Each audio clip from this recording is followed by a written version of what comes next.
allez-vous? Très heureuse de vous retrouver en ce début d'après-midi. J'espère que votre journée a bien commencé, que vous êtes prêts à la poursuivre en notre compagnie. Quant à nous, vous le voyez, nous sommes fidèles au rendez-vous, fidèles au poste, en direct et encore plus heureux de partager. On retrouve beaucoup d'anecdotes, de témoignages, justement, de ces patientes, de ces femmes.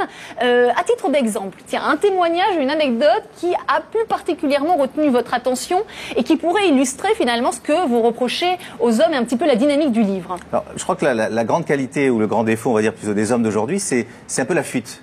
C'est un peu la fuite. Les femmes diraient peut-être la lâcheté quelquefois, mais c'est aussi la fuite devant les problèmes. Alors, un exemple, par exemple, de ce qui vous révolte, d'un comportement typiquement masculin qui vous a révolté. Alors, un exemple tout simple. Vous voyez, quand une femme est dans la difficulté, elle se bat, elle se bagarre, elle en souffre et elle arrive jusqu'au bout, elle réussit, elle ne réussit pas, mais elle s'est battue.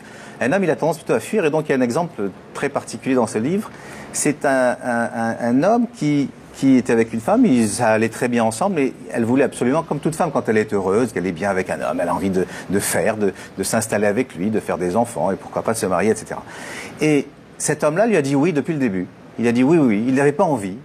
Il savait qu'il n'avait pas envie, mais il se disait oui, mais ça lui passera, c'est une petite idée en l'air et tout. Et plus il disait non, et plus elle s'accrochait, et le temps passait, et cette femme lui disait on va s'installer ensemble. Oui, on va s'installer ensemble, il n'y a pas de problème, persuadée qu'elle ne le ferait pas.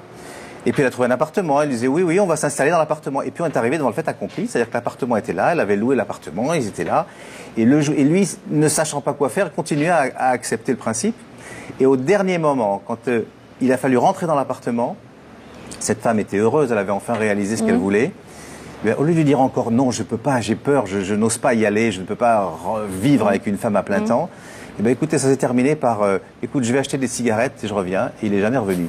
Et ça, c'est un comportement typiquement masculin. Ça veut dire qu'il aurait été tellement plus simple, mais tellement plus simple dès le départ de dire non, j'ai peur ou je ne veux pas. Une femme vous dira je veux ou je ne veux pas, c'est clair, c'est net. Un homme vous dira oui, non, peut-être jusqu'au dernier moment. Deux femmes d'expérience.